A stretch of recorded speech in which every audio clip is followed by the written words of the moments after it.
அனுநோக்கிய பத்தி பேசுங்கன்னு சொல்லிட்டு ரொம்ப நாள் கமெண்ட் ரிப்பீட்டடா ஒருத்தவங்க போட்டுட்டு இருந்தாங்க. ஸோ அவங்களுக்காக தான் அந்த வீடியோ.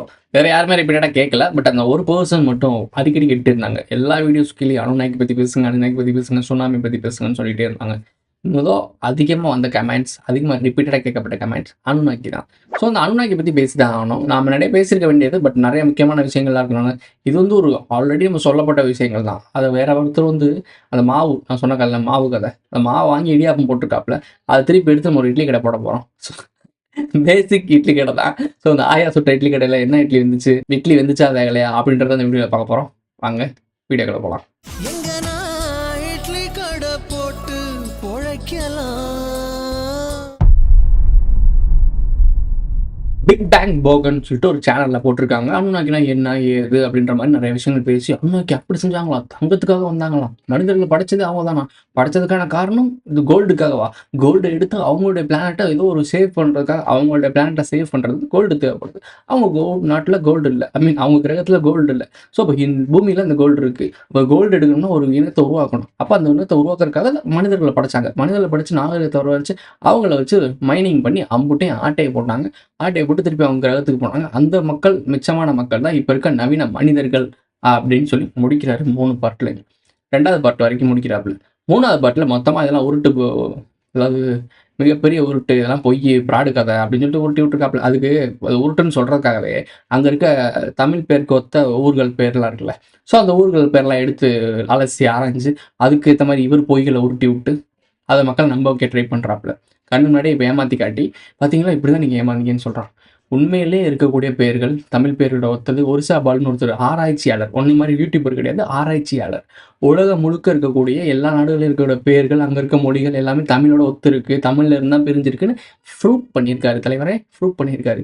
உங்கள மாதிரி ஒரு பேரை எழுதி அதுக்கேத்த மாதிரி ரான்னு தான் ராமாபுரம் அந்த மாதிரி பேரை குடுத்து இவரே ஒரு பேரை உருவாக்குனாப்புல. ஏதோ பைத்தியக்காரத்தனமா ஒரு விஷயம் பண்ணாரு. அத படிக்கும்போது நான் நினைச்சேன். இந்த ஆளு ஏதோ ஒரு உருட்டல் வேலை பார்க்குறாப்லடா அப்படின்னு தெரிஞ்சு கடைசி இதை ரிவீல் பண்றாராம். இப்படிலாம் இருந்துச்சுன்னு. உங்கள நவீன காலத்திலயும் தரமா ஏமாத்திட்டு இருக்காங்க. ஒரு ஆராய்ச்சியாளர் சொன்னது பொய்யா, இந்த யூடியூபர் சொன்னது உண்மையா? இதை நம்புறதுக்கு இவ்வளவு பேர். ஒரிசா பாலோட வீடியோ கூட இவ்வளவு வியூஸ் வராது. ஆனா இவங்க வியூஸ் போகுது. அப்பவே உங்களுக்கு தெரிய வேணாமா? அதான் ஏதோ ஒரு பழமொழி சொல்லுவாங்க. உண்மை செருப்பை போட்டு வெளியே போறதுக்குள்ளேயும் பொய் உலகத்தையே சுத்திட்டு வந்துடும் சொல்லுவாங்க. ஸோ அந்த மாதிரி கும்பல் தான் இது. இது பிக் பேங் போகனா. ஐன்ஸ்டீன் பேரங்க இவங்க எப்படிலாம் என்ன வந்துடுறாங்க அப்படின்னா, இவங்க தான் என்னமோ மக்களுக்கு நவநீத அறிவியலை கொண்டு வந்து கொடுக்குற மாதிரியும், இருக்கக்கூடிய கான்ஸ்பிரசி தியரி அப்படிலாம் ரிவீல் பண்ற மாதிரியும், அப்ப சித்தர்களும் ஞானிகளும் எல்லாம் முட்டா போயிடலாம். தற்குறியாவை தெரிஞ்சுட்டு இருந்தாங்க. திருவள்ளுவர் எழுதின 2 அடியில எத்தனையோ அகராதிகள் பின்னாடி இருக்கே, அதெல்லாம் என்ன பைத்தியக்காரத்தனன்றியா? தற்குறி பயிலலாம். ஓகே. இந்த தற்கூரியை பத்தி பேச வரல ஒண்ணு. இந்த போகனை பத்தியோ எதுவும் பேச வரல. இவங்க என்ன பண்ணிட்டு இருக்காங்க, அந்த அனுநாக்கிய பத்தின டீட்டெயில்ஸ் நம்ம பேச வரணும். இவங்க என்ன சொல்ல வராங்க அப்படின்னா, இந்த நிப்ரு அப்படின்ற பிளானட் எக்ஸ்ன்னு வச்சுக்குவோம். ஸோ இந்த நிப்ருன்ற பிளானட்ல இருந்தா நம்ம பூமிக்கு வராங்கன்னு சொல்றாங்க. ஒரு புக் இருக்கு ஆக்சுவலா. இந்த புக் இருக்குல்ல. ஸோ இந்த புக் நீங்க பார்த்துக்கோங்க. அப்புறம் தவறி போன தாயினேன்னு இருக்கும். ஸோ அந்த புக் நீங்க படிச்சாகணும். ஸோ இந்த புக் நான் இன்னும் படிக்க ஆரம்பிக்கல. பட் இதோட கோர் அம்சம் என்னன்னு எனக்கு தெரியும். ஸோ இதை படிச்சு பாருங்க. பார்த்துக்கப்பா புக்கு. ஸோ இந்த புக்கை படிச்சுக்கோங்க. இன்னொரு புக் இருக்கு. நம்ம ஃபேவரட் புக். நான் ஃபர்ஸ்ட் வாங்கி முழுசா ஒழுங்கா இந்த மாதிரி நாவல் மாதிரி படிச்சது புக் தான். தவறி போன தாயினை. ஸோ இந்த புக்லையும் இந்த நிப்ரு பிளானட்டை பற்றி 2 வரும். டிஎன்ஏ சம்மந்தப்பட்ட விஷயங்கள் வரும். மனிதர்கள் எப்படி உருவாக்கப்பட்டாங்க, மனிதனுடைய ஆர்ஜின்ஸ் எப்படி, கேன்சர் பற்றின நிறைய மேட்டர்கள் தவறி போன தாயினையில் இருக்கும். கேன்சரோட முக்கியமான ஆர்ஜின்ஸ் என்ன அப்படின்ற விஷயங்கள்லாம் இருக்கும். தவறி போன தாயினையை இப்போ பேசிட்டோம். ஸோ அதனால் அதை பற்றி பேசி தரணும். இதோட கோர் அம்சம் என்னன்னா, ஒரு டிஎன்ஏ இருக்குது. நம்ம உடம்புக்குள்ள இருக்க கேன்சர் செல் இருக்குல்ல, அது கேன்சர் செல் நோய் கிடையாது. அந்த கேன்சர் செல் நம்ம கூட மல்டிபிள் ஆகுது அப்படின்னா, அதே மாதிரி நம்மளுடைய அந்த உள்ளுக்குள்ள உடம்புல இருக்க செல்ஸ்லாம் ஒரு கட்டத்துக்கு மேலே அது மல்டிபிள் ஆகுறது நிற்கும் போது தான் வயசாகி நம்ம இறக்குறோம். ஸோ இதே மாதிரி தான் கேன்சர் செல்லோட தன்மையும் அப்படிதான். அது மல்டிபிள் ஆகாது. அது அது ஐ மீன் அது மல்டிபிள் ஆகிறது நிற்காது. அது ஒரு நோயின்னு சொல்கிறோம். அந்த நோய் மல்டிபிள் ஆகிட்டே இருக்கனால உடம்பு முழுக்க நோயாக மாதிரி செத்து போயிடுறோம். ஸோ இதுதான் கேன்சரோட பேஸ் லைன். ஆனால் அதே விஷயங்கள் நம்ம உடம்புல இருக்க செல்ஸ் இருக்குல்ல, அது கம்மியாகாமல் கம்ப்ரஸ் ஆகாமல் மல்டிபிள் ஆகிக்கிட்டே இருந்துச்சு அப்படின்னா நம்ம தான் மார்க்கண்டேயனா வாழ முடியும். ஐ மீன் என்ன சொல்றது, சிரஞ்சீவியா வாழ முடியும் அப்படின்றத ஒரு விஷயத்தை கண்டுபிடிக்கிறாங்க இது சயின்டிஸ்ட். ஆனால் இது என்ன ஒரு விஷயம் அப்படின்னா, அந்த கேன்சர் செல்ஸ் எப்படி உருவாச்சு அப்படின்றது ஒரு ஆரிஜின் ஸ்டோரி எப்படி சொல்றாங்க அப்படின்னா, இந்த அனுநாக்கின்னு சொல்லக்கூடிய இந்த நிப்ரு பிளானட்ல இருந்து இங்கே வந்தாங்கல்ல, அவங்களுடைய டிஎன்ஏ வச்சு நம்மளை உருவாக்குறதுனால அவங்க இந்த கேன்சர் செல்ஸ் மாதிரி நம்ம உடம்புல இருக்க செல்ஸை மல்டிபிள் பண்ணிக்கிட்டே இருந்தாங்க. அவங்க பல்லாயிரம் ஆண்டுகள் வாழ முடியும். அந்த மல்டிபிள் பண்றதுனால. இதுதான் சித்தர்கள், ஞானிகள்லாம் பண்ணிட்டு இருந்தாய்ங்க. ஸோ இந்த மாரி பண்ண முடியும். அத நம்ம மறந்துட்டோம். நம்ம செல்ஸ் மறந்துருச்சு. அது அப்பப்போ வெளிய ஆக்டிவேட் ஆகி ஒரு மாரி வந்து அது ஒரு நோய் மாரி பரவுது. இது உடம்பு முழுக்க நம்ம செல்ஸா மாறுச்சு அப்டின்னா, நமக்கு மார்க்கெட்டிங் என்ன சொல்றது? ஏஜ் ஆகாம நம்முடைய செல்ஸ் செத்து போகாம நம்ம மல்டிபிள் ஆயிட்டே இருப்போம். தள்ளி போட்டுட்டே இருக்கும். இறப்பு வந்து தள்ளி போட்டுட்டே இருக்கும். நம்ம டேட் நல்லா எக்ஸ்பேண்ட் ஆயிட்டே இருக்கும். 100 வருடம்ன்றது வந்து 300 வருடம், 400 வருடம் அப்டிலாம் வரும். நம்ம வரலாற்றில படிச்சிருப்போம். 300 ஆண்டுகள் வாழ்ந்த சித்தர், 600 ஆண்டுகள் வாழ்ந்த சித்தர். இதெல்லாம் காரணம் என்னன்னா, அந்த செல்ஸ மல்டிபிள் ஆகுறத அவங்க கட்டுப்பாட்டுக்குள்ள எடுத்து குறைச்சு கரெக்ட்டா எங்க ஏத்தணும், எங்க இறக்கணும் அப்டின்னு அவங்க கட்டுப்பாட்டுக்குள்ள எடுத்தனால தான் அவங்க உயிர் வாழ்ந்தாங்க. வாழும் ஆதாரங்கள் வந்து சித்தர்கள், ஞானிகள். ஏன்னா ஞானிகள் வாழ்ந்ததெல்லாம் 300 ஆண்டுகள், 400 ஆண்டுகள் அந்த மாரி காலகட்டத்தில இருக்கு. ஸோ உங்களுக்கு புரிஞ்சிருக்கும். இந்த ஸ்டோரி இருக்குல்ல தவறி போன தாயினி. அதுவும் நிக்ரோ பிளானட்டோட கனெக்ட் பண்ணியிருக்காங்க. அங்கருந்து வந்தவங்க தான் இங்க டிஎன்ஏ குடுத்தாங்க. அந்த டிஎன்ஏவோட செல்ஸ் தான் இங்க அப்பப்ப நோயா மாறி அது ஒரு கேன்சர் செல்லா மாறுது அப்படின்னு சொல்றாங்க. கேன்சரு வரமா? சாபமா? அப்படின்னு சொல்லிட்டு நான் ஒரு வீடியோ போட்டிருப்பேன். அந்த வீடியோ டிஸ்கிரிப்ஷன்ல குடுக்குறேன். இல்ல லாஸ்ட் வீடியோல எண்டிங்ல குடுக்குறேன். பார்த்துக்க. உனக்கு ஒரு விஷயம் புரியும். ஓகே. தவறி போன தாயின தூக்கி வை. இன்னொரு படம் இருக்கு. இன்னொரு புக் காட்டுனேன்ல. 1674 நெனைக்கிறேன். ஸோ அந்த புக்லயும் இதே சம்மந்தப்பட்ட விஷயம். மனிதன் ஆரிஜின் எப்படி ஆச்சு? மனிதர்களுக்கு முன்னாடி இருந்த இனங்கள் எப்படி? அப்படின்றதும் அதுல இருக்கும். அதாவது மனிதர்களுக்கு உருவாகுறதுக்கு முன்னாடி என்ன மாரி இருந்துச்சு? அப்படின்றத அதுல காட்டியிருப்பாங்க. என்ன சொல்றது? ஒரு நாவலுக்கு ஏத்த மாரி குடுத்துருப்பாங்க. ஆனா அத அப்படியே எடுத்துக்கக்கூடாது. அதுல இருக்க கோர் அம்சத்த எடுத்து வரலாற்றோட கனெக்ட் பண்ணி, உங்களுடைய காமன் சென்ஸ அங்க இம்ப்ளிமெண்ட் பண்ணணும். ரகசியம் புரியும். சிம்பிள். இப்போ அனுநைக்கு மேட்டருக்கு வருவோம். இவங்க என்ன சொல்றாங்க அப்படின்னா, அனுநைக்கின்ற ஒரு அனுநைக்கின்றது நிப்ரு பிளானட். நம்ம சூரியன் சுத்திட்டு இருக்குல்ல. நம்ம சூரியன் சோலார் சிஸ்டத்துக்குள்ள வந்துட்டு வெளிய போகக்கூடிய ஒரு ஒரு கிரகம்ன்ற மாரி சொல்றாங்க. அது பூமிய நெருங்கும்போது மிகப்பெரிய அழிவுகள் உருவாகும் அப்படின்னு சொல்றாங்க. அது பல்லாயிரம் ஆண்டுகள், ஒரு 11,000 ஆண்டுகளுக்கு ஒரு தடவ வருதுன்னு வச்சுக்கோங்களேன். நம்ம என்ன சொல்லியிருக்கோம்? ஊழி பேரலைன்னு சொன்னோம்ல. குமரிக்கண்டம் அழிஞ்சது 12,000 ஆண்டுகளுக்கு முன்னாடி. அப்படின்றது தான் கிட்டத்தட்ட இவங்க 11,000 ஆண்டு நெருங்கி வந்திருக்காங்க. ஸோ 12,000 ஆண்டுகள் நம்ம வச்சுக்குவோம். 12,000 ஆண்டுகளுக்கு முன்னாடி தான் குமரிக்கண்ட அழிவு நடந்திருக்கு. மிகப்பெரிய சுனாமி வந்து அதெல்லாம் அழிஞ்சிருக்கு. இத எப்படி ப்ரோ அது உலகம் முழுக்க அழிஞ்சிருக்கும்னு நீங்க கேட்கிறீங்க. பல புராண கதைகள், எல்லா இடங்கள்லயும் ஒரே கதை தான். பெரிய வெள்ளம் வந்துச்சு. ஒரே கதை தான் இருக்கும். அதே மாரி இப்ப அகழ்வாராய்ச்சி தேடிட்டு இருக்கீங்கல்ல, அது எப்படி அவ்வளோ பெரிய கட்டடங்கள், அவ்வளோ பெரிய நாகரிகம் திடீர்னு தண்ணிக்குள்ள போச்சு? ஸோ, அப்போ அந்த கேள்விக்கான பதிலே ஒட்டுமொத்தமா மிகப்பெரிய தண்ணி வந்து அழிச்சிட்டு போயிருக்கனால தான் மண்ணுக்குள்ள மூடும். உங்களுக்கு புரியும்னு நெனைக்கிறேன். தனுஷ்கோடி எக்ஸாம்பிள் இது இருக்கு. எப்படி இருந்த ஒரு ஏரியா, பெரிய சின்ன சுனாமி தான். அந்த சுனாமிக்கே தனுஷ்கோடி நாசமா போச்சு. உங்களுக்கு தெரியும்னு நெனைக்கிறேன். இதோட ஒரு 100 மடங்கு, 150 மடங்கு பெரிய சுனாமி வந்திருந்துச்சுன்னா, என்ன நடந்திருக்கும் அப்படின்றத உங்களுடைய கற்பனைக்கே விட்டுர்றேன். உங்களுக்கு புரிஞ்சிருக்கும். மண்ணுக்கடியில எப்படி இந்த ஆல்குவாரேஷன், சீப்பு இதெல்லாம் இருக்குல்ல. அது மண்ணுக்குள்ள எப்படி போச்சுன்றது இப்போ உங்களுக்கு புரியுதா? அப்படி நடந்தனால தான். கணக்கெட்டாத அளவுக்கு மிகப்பெரிய ஒரு அலை வந்தனால தான். 18 படி குரூப் இருக்குல்ல. 18 படி குரூப்புக்கு எல்லாமே தெரியும். இதெல்லாம் நடந்துச்சு. பூம்புகார் எப்படி அழிஞ்சுச்சுன்னு தெரியும். அதனால தான் அவங்க போற இடத்துலலாம் 18 படி வைப்பாங்க. ஞாபகார்த்தமா. வீடு எப்பயுமே ஒசத்தியா கட்டுவாங்க. ஹைட்ல கட்டுவாங்க. காரணம் என்னன்னா, அவங்களுக்கு தெரியும். பல அழிவுகள அவங்க நேர்ல சந்திச்சாங்க. வரலாற்றுல கடத்திட்டு இருக்காங்க. உங்கள எல்லாரையுமே முட்டாளா வச்சிருக்காங்க. அவங்க எல்லாருமே புத்திசாலியா இருக்காங்க. அதனால தான் அவங்க மோனோபொலி பண்ணி மேல உட்கார்ந்துட்டு, ஓகே வேல உள்ள போகலாம். அனுநகி. இந்த நிப்ரு பிளானட்லேருந்து இங்க வந்திருக்காங்க. பூமியில வந்து அவங்க கோல்டு எடுக்க வராங்க. அப்படின்ற ஸ்டோரி தான் சொன்னாங்க. நம்ம முன்னாடியே சொன்னோம். பட் அது கிடையாது. நம்ம முன்னாடியே ஒரு விஷயம் சொல்லியிருந்தோம். ஞாபகம் இருக்கா? ஒரு கட்டத்துக்கு மேல நம்மளுடைய எ லோகி சீரிஸ் இதெல்லாம் போட்டிருக்கோம். அதனால பாருங்க. லிங்க் குடுக்குறேன் பார்த்துக்கோங்க. ஸோ இந்த மாரி ஒரு விஷயம் நம்ம பேசியிருக்கோம் ஆல்ரெடி. அதுதான் ரியாலிட்டி. நம்ம மனிதர்கள் வந்து இங்க பூமிக்குள்ள மாட்டப்பட்டோம். ட்ராப் பண்ணப்பட்டோம். நம்ம நாகர்கள் வாழ்ந்துட்டு இருந்த இடத்துல நம்ம ட்ராப் பண்ணப்பட்டோம். அதுக்கு எதிரி ஆற்றலுக்கு வேலை பார்த்த நாகர்கள ஒழிச்சு கட்டிட்டு, நாம இந்த பூமிய டேக் ஓவர் பண்ணி, இந்த பூமிய நம்ம கண்ட்ரோல்ல எடுத்து வாழ்ந்துட்டு இருக்கோம். ஒரு கட்டத்துக்கு மேல இந்த சுழற்சிய முடிக்கிற வரைக்கும் இந்த பூமிய நம்ம டேக் ஓவர்ல வச்சிருப்போம். முடிச்ச உடனே நம்ம கிளம்பிற போறோம். இதுக்கான வேலைய தான் பார்க்குறோம். முடிச்சுட்டு நம்ம கிளம்பிட்டா, எதிரியோட ஆற்றலோட நோக்கம் நிறைவேறாது. அவங்க பிரபஞ்சத்தோட அதிபதி ஆக முடியாது. அப்போ பூமியில மனிதர்கள சிறைப்படுத்தியே வச்சிருக்கணும். அப்போ நாகர்களுக்கும் மனிதர்களுக்கும் சண்டை நடந்துட்டே இருக்கணும். நாகர்கள் மனிதர்கள கட்டுப்படுத்தி வச்சுக்கிட்டே இருக்கணும். அப்போ மனிதர்களுக்கு அவேர்னஸ் வரவே கூடாது. அவனுக்கு ஒரு மாய உலகத்த காட்டணும். அதுக்கு பேர் தான் தற்போதைய மேட்ரிக்ஸ். உங்களுக்கு புரியும்படி சொல்ல வேண்டும்னா, நாகரீக கட்டமைப்பு. இந்த நாகரீக கட்டமைப்ப உருவாக்குனதே நாகர்கள் தான். ஸோ இந்த நாகரீகத்த உருவாக்குனதும் அவர்கள் தான். ஒருத்தர் கமெண்ட்ட பார்த்தேன் ரீசென்ட்டா. அப்ப நாகர்கள், தமிழர்கள், சிவன் நாகர்களோட வம்சத்து தலைவன்னு சொல்றீங்கன்னா, அப்ப நாகர்கள் தமிழர்கள் தானே சொல்றீங்க? Point correct. நாகர்கள் தமிழர்கள் தான். ஆனா தற்போதைய வாழ்ந்துட்டு இருக்கோம்ல, நாம தான் நாகர்களான்னா கிடையாது. இந்த தமிழ புலமையா பேசி, தமிழ உருவாக்கி, தமிழ்லயே வாழ்ந்தாங்கல்ல, அப்படி வாழ்ந்த நாகர்கள் வேறு, நாம வேறு. நாம மனிதர்கள், அவங்க நாகர்கள். தமிழர்கள் வேறு, மனிதர்கள் வேறு. உங்களுக்கு இது சொன்னா புரிய மாட்டேங்குது. ஒரு காம்ப்ளிகேட்டடான விஷயம். இந்த விஷயத்த நான் தான் ஈஸியா உடைக்க வேணாம்னு நெனச்சேன். தமிழர்கள் வேறு. நோட் பண்ணிக்கோ. தமிழர்கள் வேறு, நாகர்கள் வேறு. இப்ப நாகரிக உலகத்துல வாழ்ந்துட்டு இருக்க தமிழர் இருக்காங்கல்ல. நம்மலாம் பேசிட்டு இருக்கோம்ல. நம்மலாம் தமிழர் தமிழர்ன்னு பேசுறோம்ல. நாம வேறு, நாகர்கள் வேறு. அப்ப ஆதியில போயிட்ட அப்படின்னா, மனிதர்கள் வேறு, தமிழர்கள் வேறு. என்ன ப்ரோ குழப்புற அப்படின்னு கேட்கிறியா? அந்த காலத்துல தமிழர்கள் வேறு, மனிதர்கள் வேறு. மனிதர்கள்ன்றது நாம. தமிழர்கள்னு ஒருத்தவங்க இருந்தாங்க. அவங்கள தான் நாகர்கள். அவங்க தான் தமிழ உருவாக்குனாங்க. தமிழ்ல புலமை பெற்றாங்க. எல்லா வேலையும் பார்த்தாங்க. தமிழ வளர்த்தவங்கலாம் யாரு? சிவன், முருகன் இவங்க தானே வளர்த்தாங்க. இவங்கலாம் நாகர் வம்சத்தை சேர்ந்தவங்க தானே. ஸோ இவங்க வளர்த்தது. மனிதர்கள் வேற இருந்தோமா? இந்த மனிதர்களுக்குள்ள மெர்ஜ் ஆகி மனிதர்களையும் தமிழர்களா மாத்தி பல்நெடுங்காலமா தமிழ் பிளட் லைன ஓட வச்சது இந்த நாகர்கள். இப்போ நாகர்கள் வேறு, தமிழர்கள் வேறு. அதாவது இப்போ நம்ம தான் தமிழர்களா இருக்கோம். அவன் தமிழர்களா இல்ல. அவன் பல நாடுகள்ல பல விதங்களா தஞ்சம் அடைஞ்சுட்டான். இப்ப அவன் தமிழனா இல்ல. நீ மட்டும் தான் தமிழனா இருக்க. அவனுடைய அடையாளத்த உன்ட்ட குடுத்துட்டு, அவன் அடையாளம் இல்லாம ஐடி கார்ட் இல்லாம சுத்திட்டு இருக்கான். ஸோ, அதனால தான் அவன் சேஃபா இருக்கான். எல்லா இடத்துலயும் எந்த ஐடி கார்ட் வேணா போட்டுக்கிறான். இப்போ உனக்கு ஒரே ஒரு ஐடி கார்டு தான். தமிழன்னு.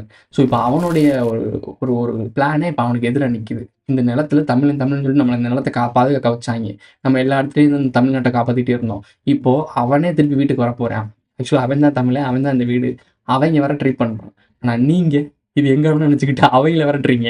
ஏன்னா அவனோட ஐடென்டிட்டி எல்லாமே வேறையா இருக்கு. அடையாளத்த தொலைச்சவன் தானே அவன். ஸோ திருப்பி அவன் அடையாளத்த தேடி வரான் உள்ள. அப்ப விடமாட்டோம் நம்ம. "வந்தேரி நாய்களே" அப்படின்னு கேள்வி கேட்போம்.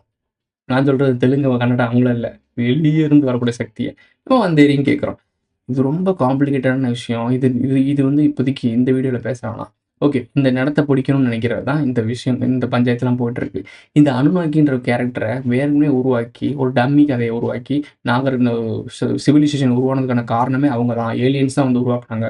நிப்ரு பிளானட்லேருந்து வந்து ஒரு ஒரு ஏலியன்ஸ் தான் இந்த நாகரிக உலகத்த உருவாக்குனாங்க. ஒரு ஒரு ஜெனரேஷன உருவாக்குனாங்க. அவங்க பச்சை கலர்ல அப்படி பல்லி மாரி இருப்பாங்க. அவங்க ரெபெல் பண்ணி ரொம்ப சண்டை போட்டனால அவங்கள அழிச்சுட்டு குரங்கு மாரி இருந்த மனிதர்கள சூஸ் பண்ணி அவங்கள உருவாக்குனாங்க. அவங்க தான் இப்ப நிரந்தர ஸ்லேவா வாழ்ந்துட்டு இருக்காங்க. அப்படின்னு சொல்லி ஒரு கதை இருக்கு. இந்த நிப்ரு பிளானட்டோட அனுநோக்கி கதையில. பட் இது எதுக்காக உருவாக்கப்பட்டிருக்கு அப்படின்னா, உண்மையான கதைய நீங்க தெரிஞ்சுக்க கூடாதுன்றதுக்காக. போலியான ஒரு கதைய உருவாக்குறானுங்க. அவனுங்க வந்து நம்மள அடிமைப்படுத்துனாங்களா? நம்மள வச்சு ஒரு பல வேலைகள் பார்த்தாங்கன்னா, ஆமா. ஆனா ரகசியத்த எடுத்தாங்கங்க. ஏன் இப்ப அப்படி நினைக்கிறவங்க இப்ப போய் நம்ம மைனிங் பண்ணிட்டு தானே இருந்திருக்கணும். நீங்க சொல்ற மாரி பார்த்தீங்கன்னா, அந்த அனுநோக்கிலாம் எல்லாத்தையும் அள்ளிட்டு போயிட்டாங்கல்ல. நம்ம தானே இப்ப ஃப்ரீடம் ஆயிட்டோம்ல. அப்புறம் ஏன் ஒரு பொறுப்பு நம்மள மேல இருந்து மோனோபோலி பண்ணிட்டே இருக்கு? யாருக்காக வேலை பார்க்குறாய்ங்க இவைங்கலாம்? வெறும் பணம், செல்வம், புகழ் அதுக்காகவா? இல்ல பூமிய டேக் ஓவர் பண்ணி ரூல் பண்ணணுன்றதுக்காகவா? ஆல்ரெடி அவைங்க தானே ரூல் பண்ணிட்டு இருக்கானுங்க. அப்ப வேற என்ன எதிர்பார்க்குறானுங்க? முழுமையான கட்டுப்பாடு. முழுமையான கட்டுப்பாடுனா என்ன? உன்னுடைய சிந்தனை கூடயே நீ என்ன சிந்திக்கணும்னு அவன் முடிவு பண்ணணும். ஒரு பேப்பர் எடுத்து உன்னால சிந்தனை எழுதி ஒரு கவிதை எழுதக்கூடாது. அதுக்கு அவனோட சட்டம், அவனோட அனுமதி இருந்தால் மட்டும் தான் அது முடியும். உங்களுக்கு புரியும்னு நெனைக்கிறேன். ஃபியூச்சர்ல அதான் இருக்கு. சுஜாதா எழுதின நாவல் இருக்கு. படிச்சு பாரு. அவங்கலாம் லெஜெண்டரி தான். விஷயம் தெரிஞ்சவங்க தான். முடிஞ்ச அளவுக்கு உனக்கு கடத்திட்டு போனாங்க. நீ அத படிச்சுட்டு வெறும் நாவல் நெனச்சுட்டு போயிட்டு இருக்க. ஃபியூச்சர்ல அதெல்லாம் நடந்துகிட்டே இருக்கு. எந்திரன் ஒரு படம் எடுக்கறதுக்கான முக்கிய காரணம் சுஜாதாவோட நாவல். என் இனிய எந்திரான்னு ஒரு நாவல் இருக்கு. அந்த நாவல தூக்கி தான் தழுவி தான் எந்திரன்ற படம் எடுத்தாங்க. அதுக்கு ஸ்கிரிப்ட் எங்கேருந்து எடுத்திருக்காரு சங்கர்னா, சுஜாதாட்ட இருந்து தான். சுஜாதா போன பிறகு தான் சங்கரே டம்மி ஆனாப்ல. ஸோ அந்த சுஜாதாவோட கைவண்ணம் எங்க இருந்துச்சு? எந்திரன்ல இருந்துச்சு. சுஜாதா இறந்த அதே டைமிங் லூப்ல இருந்துட்டு தான் நம்ம போஸ்ட் போட்டிருந்தோம் பார்த்துருப்பீங்க. ஸோ அந்த போஸ்ட்ல இருந்து அதே சுஜாதான்னா என் இனிய எந்திரன்ற படத்துல, அதாவது எந்திரன் படத்துல அதுல டூப்பா நடிச்சார்ல சிட்டிக்கு, அந்த நபர் பாரதி ராஜாவோட பையன் இறந்திருக்காரு. அதே காலகட்டத்துல லூப்ல. கனெக்ஷன். இது மாரி நெறைய விஷயங்கள் இருக்கு உள்ளுக்குள்ள. பொலிட்டிக்கலா இருக்கட்டும், சினிமா இருக்கட்டும், எல்லா இடங்கள்லயும் இதெல்லாம் இருக்கு. இது நடந்துகிட்டு இருக்குன்னு நாங்க சொல்லிக்கிட்டு இருக்கோம். உங்களுக்கு இது புரிய மாட்டேங்குது. ஓகே. Coming to point. இவர் சொன்ன அந்த அனுநாக்கின்ற ஒரு கதை வந்து போலியான கதைன்னு சொல்லிட்டு உங்களுக்கு உடைக்கிறதுக்கான காரணம் என்னன்னா, உண்மையான ரகசியங்கள நீ தேடிறக்கூடாது. பிரமிட எதுக்கு கட்டுனாய்ங்க? ஒவ்வொரு கிரகங்கள்ல என்னென்ன இருக்கு? நிலவுல என்ன ரகசியம் ஒளிஞ்சிருக்கு? ஏன் அப்போலோ 11 அங்க போய் இறங்குனோனே, இந்த மாரி ஒரு டைம் ஒரு மூன் லேண்டிங் பண்ணும்போது வீடியோ டெலிகாஸ்ட் பண்ணாய்ங்களுக்கு. இப்ப பிரம்மாண்டமான டெக்னாலஜி இருக்கு. இவங்க செவ்வாய் கிரகத்துல இறங்கி, அதையே ஃபோட்டோ எடுத்து, வீடியோ எடுத்து அனுப்ப முடிஞ்ச அவங்களுக்கு, இந்த இருக்கு மூன். அங்க ஆல்ரெடி சும்மா ட்ரிப்பே அடிக்கலாமே! இந்நேரத்துக்கு எலான் மஸ்க்லாம் நெனச்சா ட்ரிப் அடிச்சிருக்கலாம் அங்கருந்து போயிட்டு. ஸோ ஏன் பண்ண மாட்றாங்க? இதுக்கு தான் ஒரு மேட்டர் இருக்கு. "அந்திவானம் ஓரமாய் ஏங்கி நிற்கும் வெண்ணிலா, வெண்ணிலாவில் யாரது கல்லா வெண்முயல்" இந்த பாட்டு இருக்குல்ல, இந்த பாட்ட நீங்க டீகோட் பண்ணீங்க, இந்த பாட்ட நீங்க புரிஞ்சுக்கிட்டீங்க அப்டின்னா, முயலோட ரகசியம் என்னன்னு புரியும். வெண்முயலோட ரகசியம் என்னன்னு புரியும். ஆமை அதன் ஓடில் சுமக்கும் வெற்றிலை பெட்டி ஒன்று யார் கண்ணும் படாமலே கடக்கும் ஓரத்தின் இந்த மாதிரி ஒரு விஷயம் சொல்லுவாங்க. ஒரு பெட்டி மறைக்கப்பட்டிருக்குன்னு சொல்லுவாங்க. அது பூமியவே போர்த்திக் கொள்ளும் அந்த பவர் இருக்கு அதுல. ஒரு சில விஷயங்கள இன்னும் நான் டீட்டெயில்டா அந்த பாட்டையும், அந்த ஏஆர் படத்தையும், அந்த ஒரு படம் இருக்கு. இன்னொரு படம் இருக்கு. டோரிமான் ஒரு படம் வந்திருக்கு. 2019ல. இந்த படங்கள் எல்லாத்தையுமே கலெக்ட் பண்ணி வச்சிருக்கேன். ஸோ நாளைக்கு இத ஃபுல்லா பார்த்து முடிச்சுட்டு, அது ஒரு வீடியோவா பண்றேன். சம்மந்தப்பட்ட இந்த பாட்டு சம்மந்தப்பட்ட மெசேஜ் நான் அதில சொல்றேன். இந்த வீடியோல என்ன சொல்ல வரேன் அப்டின்னா, அனுநாக்கின்னு சொன்னவய்ங்க கதை ஃபுல்லா உண்மையான கதை யார் அப்டின்னா, சிவன், விஷ்ணு, பிரம்மா. இவங்கள பத்தி நான் ஒரு வீடியோலலாம் சொல்லியிருப்பேன். குமரி கண்டால் இவர பத்தி. ஸோ மெம்பர்ஷிப்ல இருக்கும். அதையும் நான் லிங்க்ல குடுக்குறேன். போய் பார்த்துக்க. 700 கட்டி பார்க்குற மாரி இருக்கும்னு நெனைக்கிறேன். ஸோ மெம்பர்ஸ்ல இருக்கும்.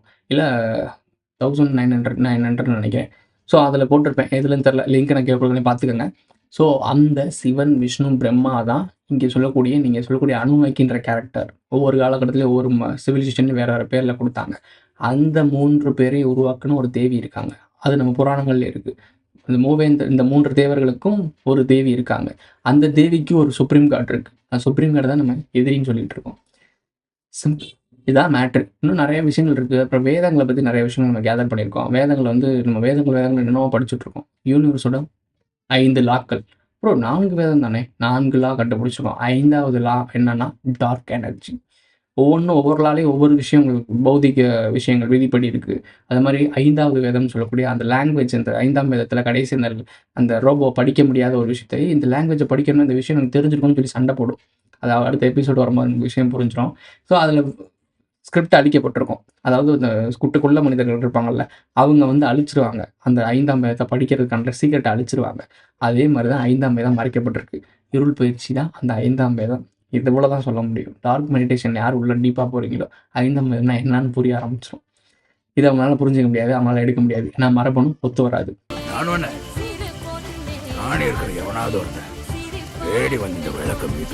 இந்த அனுநாக்கி அப்படின்னு போலி கதை அப்படின்னு சொன்னாங்கன்னா, சிவன், விஷ்ணு, பிரம்மா 3 பேரும் போலி கதைன்னு சொல்றாருன்னு அர்த்தம். இங்கே அவங்களுக்கு பேர் சிவன், விஷ்ணு, பிரம்மா. அங்க அவங்களுக்கு அனுநாக்கி. வேற ஒண்ணும் கிடையாது. அவங்க விண்ணுலகம் போயிட்டாங்க. போனதுக்கான காரணம் என்ன? இங்கேருந்து விரட்டி அடிக்கப்பட்டாங்க. அவங்களால இங்கேருந்து டைரக்ட்டா ஆள முடியாது. அதுக்கான ஆட்கள நியமிச்சு விட்டுட்டு போனாங்க. அதுதான் 3 லேயர் சொன்னேன். அண்டர் கிரவுண்ட், சீக்ரெட், மேல இருக்க ராயல் பிளட் லைன். அது மூலியமா கலப்பு திருமணம் மனிதர்கள். ஸோ சிம்பிளான ஒரு 3 கட்டம் தான். அண்டர் கிரவுண்ட், சீக்ரெட், மேல இருக்க ராயல் பிளட் லைன். காடு, மலை, உயரமான ஏணி. அந்த மாரி 3 விஷயங்கள் தான் இருக்கு. இதுதான் கோர் அம்சம். இந்த ராயல் பிளட் லைன் இதெல்லாம் சொல்றீங்கல்ல, இந்த இங்கிலாந்து ராணி எல்லாம் சொல்றாங்க. இதெல்லாம் 3வது கட்டம் தான். அதுக்கு கீழ ஒண்ணு இருக்கு. அதுக்கும் கீழ ஒண்ணு இருக்கு. ஸோ அதான் உண்மையான பேஸ் லைன். இதெல்லாம் மறைச்சுக்கிட்டு உங்களுக்கு எத படிக்கிறீங்க, எத படிக்கல. நீங்க படிக்கிறதெல்லாம் பாருங்க. கடைசி வரைக்கும் ஹிட்லர் என்ன பண்ணாரு, ஜான்சி ராணி என்ன பண்ணாங்க, இவங்க என்ன பண்ணாங்க, அவங்க என்ன பண்ணாங்க. சரி இவங்கலாம் என்னமோ பண்ணிட்டு போயிட்டாங்க. ஒரு 100 வருஷத்துக்குள்ள இருக்க வரலாறு தான் படிச்சுட்டு இருக்கேன். 1000 வருஷம், பல்லாயிரம் வருஷத்துக்கு முன்னாடி இருக்கிறதெல்லாம் என்னைக்கு படிக்க போற? அத படிச்சா கான்ஸ்பிரசி தியரின்றுவாய்ங்க. ஆனா, அவைங்க அத வச்சு தான் லூப்ல நடத்திக்கிட்டு இருக்கானுங்க. உண்மையான எஜுகேஷன்றது இங்க யாருக்குமே குடுக்கப்படல. அப்படி குடுக்கப்பட்டிருந்துச்சுன்னா, நீங்க கேள்வி ஃபுல்லா அதிகார வர்க்கத்து மேல எழுப்புவீங்க. அது நடந்துச்சு ஆரம்பத்துல. ரிபல் உருவாச்சு.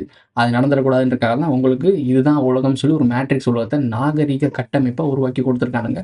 சிறப்பா செயல்பட்டுட்டு இருக்கு. அந்த நாகரீக கட்டமைப்பு என்னான்னு சொல்லி புரிய வச்சு, திருப்பி ஆணிவேர்லாம் புடுங்கி விட்டு, அந்த பேஸ் லைன் இருக்குல்ல, அந்த பிரமிடோட பேஸ் லைன்லாம் உடைச்சு விட்டுட்டு இருக்கோம். நீ ஷோல்டர்ல தூக்கி சுமந்துகிட்டே இருக்க அந்த கொஞ்சம் இறக்கி வைன்னு சொல்றேன். நீ இறக்கி வச்சுட்டேன்னா அந்த பிரமிட் ஆட்டோமேட்டிக்கா விழுந்துரும். ஸோ தூக்கி சுமக்கிறது நீ தான். அதுக்காக தான் அவேர்னஸ் ஆகுங்கன்னு சொல்றேன். அனுநக்கின்றது வேற யாரும் கிடையாது. சிவன், விஷ்ணு, பிரம்மா. அவங்களுடைய கதைய பத்தி நான் நெறைய டைம் நான் சொல்லிட்டேன். குமரி கண்டத்த பத்தி பேசியிருப்பேன். அந்த தொடர்ச்சிய நீங்க பார்த்தீங்கன்னா, உங்களுக்கு ரகசியம் புரிஞ்சிரும். என்ன சொல்ல வரேன்னு நெனைக்கிறது. இத்தோட இந்த வீடியோ முடிஞ்சிருச்சு. இந்த வீடியோ பிடிச்சிருந்துச்சுன்னா லைக் பண்ணுங்க, கமெண்ட் பண்ணுங்க, சப்ஸ்கிரைப் பண்ணுங்க. மறக்காம பெல் ஐகான ஆல்ல போட்டு இந்த ஃப்ரெண்ட்ஸ்லாம் ஷேர் பண்ணுங்க. உங்களுடைய கருத்துக்கள மறக்காம கமெண்ட்ல பதிவு பண்ணிட்டு போங்க. சேனல் மெம்பர்ஷிப்பா ஆட் ஆனீங்கன்னா தான் அந்த வீடியோஸ்லாம் பார்க்க முடியும். போய் ஜாயின் பண்ணி வீடியோஸ பாருங்க. அடுத்த வீடியோல சந்திக்கலாம்.